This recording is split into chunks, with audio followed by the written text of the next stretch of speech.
جاگیرداری نظام بے نقاب ہوا ہے, جاگیردار بے نقاب ہوئے ہیں. انہوں نے غریب کسانوں اور حاریوں کو سیلاب کی نظر کر دیا, انہیں پانیوں کے رحم و کرم پر چھوڑ دیا, اپنی جاگیروں فصلوں کو بچا لیا اور غریب بستیوں کو زیر آب کر دیا. ڈاکٹر صاحب جڑی وڈیریاں دی تسی گل کیتی ہے کہ انہوں نے بہت زیادہ ایسی اطلاعات بھی ہیں یا خبراں بھی ہیں, اس پہ ڈسکشن بھی چل رہی ہے کہ وڈیرے نے اپنی زمینوں نو بچان واسطے پانی آبادیاں دی طرف اس دا رخ موڑ دیتا. پیپلز پارٹی دے جڑے سینئر رہنما نے وزراء نے جدوں اسی انہاں نال گل کرنے تو اس گل نو قطعاً ڈینائی کردے نے کہ ایسا نہیں ہویا. اس دے باوجود تہاڈی طرفوں یہ ڈیمانڈ کیتی جا رہی ہے کہ اس تے انکوائری ہونی چاہیے. کیا تانوں لگدا ہے کہ حکومت اس تے واقعی سیریسلی غور کرے گی انکوائری کرن دا, یہ بھی معاملہ محض سیاست دی نظر ہو جائے گا؟ دیکھیں اب تک تو اس پہ بہت زیادہ سنجیدگی کا مظاہرہ نہیں کیا گیا. دیکھیں اس کو ڈینائی کرنے سے ایک حقیقت کو آپ نہیں چھپا سکتے نا, جو حکومت کے بہت سارے وزراء کی طرف سے ڈینائل آ رہا ہے. اگر یہ جھوٹ بھی ہے اور جھوٹا الزام بھی ہے, اور جو اریگیشن ایکسپرٹ ہے, ماہرین ہے, وہ بھی یہ کہہ رہے ہیں کہ ایسا ہوا ہے. عباس پور بند کو جہاں سے توڑنا چاہیے وہاں سے نہیں توڑا گیا, کسی اور جگہ سے توڑا گیا. علی وہان بند کو 76 میں ذوالفقار علی بھٹو شہید نے توڑا تھا, جس سے کہ کتنے علاقے کشمور کے یا جیکب آباد کے زیر آب ہونے سے بچ گئے تھے, اور وہ پانی نارا کینال کے ذریعے سے تھر صحرا سے ہوتا ہوا سمندر میں چلا گیا تھا. ایسا نہیں کیا گیا. اسی طریقے سے یہ جو دادو کے بہت سارے گاؤں اب زیر آب آ رہے ہیں, تو اس کے حوالے سے بھی بہت ساری باتیں اسی طرح کی کہی جا رہی ہے.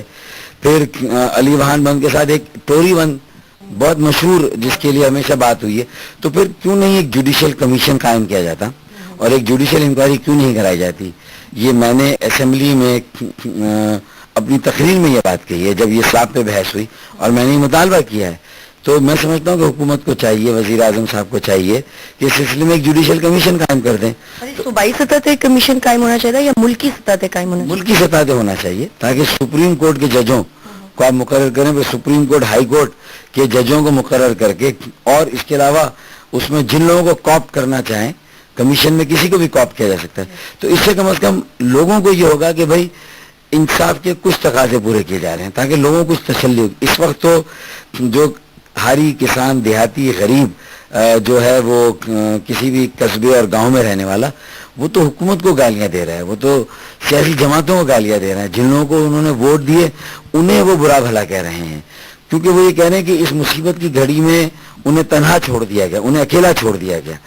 اور جب وہ ان بڑے وڈیروں کے پاس گئے جن کو وہ 63 سالوں سے ووٹ دے رہے ہیں, جب ان کے پاس گئے تو انہوں نے بھی ان کی کوئی مدد نہیں کی, انہیں کوئی سر چھپانے کی جگہ نہیں دی, انہیں دور علاقوں میں بھیج دیا. آئی ڈی پی بنا کر نقل مکانی کر کے وہ دوسری جگہ پناہ لینے کے لیے گئے. تو یہ بھی بڑا ظلم اور بہت زیادتی ہوئی ہے. تو یہ ساری چیزوں کو لے کر لوگ بہت زیادہ بدظن ہیں, اور پھر اس مرتبہ ان کے باقاعدہ میک شفٹ کیمپ بھی نہیں بنے گراؤنڈ میں, خالی زمینوں پر دریا کے کنارے پر لمبی لمبی قطاریں بن گئی ہے کیمپوں کی, ٹینٹس کی, یا پھر سڑک کے کنارے بڑی شاہراہیں جو پاکستان کی جی ٹی روڈ ہے, جی ٹی روڈ کے کئی حصوں پر لوگ بیٹھے ہوئے. خدا نخواستہ ایک مہینے میں, اور یہ کام پانی ابھی رسنے میں نیچے آنے میں بہت مہینے لگیں گے, اور اگر ان کا ہم نے اتنے مہینوں کا کھانے کا بندوبست نہیں کیا, ان کے رہنے کا صحیح بندوبست نہیں ہوا, ادویات کا نہیں ہوا, وبائی امراض پھوٹ گئے, تو اللہ نہ کرے یہ لوگ تو پھر اپنے خیموں سے نکل کر سڑکوں پر آ جائیں گے, تو یہ تو پوری ہماری ریاستی مشینری کا بٹا بیٹھ جائے گا. اچھا ڈاکٹر صاحب, کیا وسائل پاکستان دے کول اس اتنا بڑا ڈیزاسٹر ہے, حکومت کے ساڈے کول وسائل نہیں نے, بیرونی امداد جڑی ہے اور جس طرح آنی دسیا جاتا ہے کہ جی گورنمنٹ دی کریڈیبلٹی نہیں ہے, اس وجہ تو بیرونی جڑی دنیا ہے امداد دین تو گھبرا رہی ہے. کیا کہو گے تسی کہ کریڈیبلٹی نو کس طریقے دے نال بحال کیتا جا سکتا ہے؟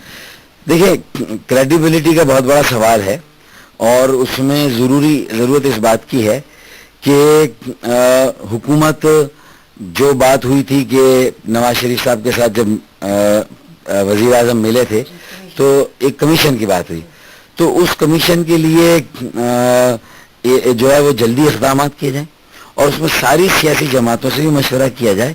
اور اس پاکستان میں ایسے لوگوں کی کمی نہیں ہے جن کی کریڈیبلٹی بہت اچھی ہے. ریٹائرڈ جج ایسے ہیں بہت سارے محکموں سے ریٹائر ہوئے لوگ ایسے ہیں, بہت ساری زندگی کی مختلف شعبوں سے ایسے لوگ ہیں جن کو اللہ نے بڑی عزت دی, بڑا نام دیا ہے, اور کوئی تنازع نہیں ہے ان کی شخصیات پر, اور پورے پاکستان میں ان کی اچھی شہرت ہے. ایسے لوگ لیں. اور دوسری بات پھر یہ ہے کہ یہ ایک لیڈ رول اور کوآرڈینیشن کریں گے تو اور اس طرح کا اعتماد قائم ہوگا. ڈاکٹر صاحب تو نہیں لگتا کہ اگر ایسے لوگ بہت اچھے تسی نام دسے ججز دے جڑے لوگ نے, لیکن اگر وہ آندے نے سامنے تو اس کا مطلب ہے کہ جڑا سیٹ اپ ہے, جڑے گورنمنٹ ہے, پولیٹیشینز نے وہ فیل ہو چکے نے, فلاپ ہو چکے نے, کہ ایک متبادل نظام جڑا ہے وہ لینا پڑے گا, اور گورنمنٹ شاید اسی وجہ تو ریلکٹنٹ ہے کمیشن دی تشکیل وچ. دیکھیں, اگر حکومت ریلیکٹنٹ ہوگی اور یہ نہیں کرے گی تو پھر عوام تو یہ چینج اگلے الیکشن میں ویسے بھی لائیں گے, کیونکہ ان کے سامنے اب یہ بات بہت واضح ہو گئی ہے کہ کون ان کے مسائل کو حل کر سکتا ہے, کیونکہ وہ سمجھ گئے جب تک یہ فیوڈلزم اور جاگیرداری نظام ختم نہیں ہوگا ان کے مسئلے حل نہیں ہوں گے. تو وہ تو چینج لائیں گے.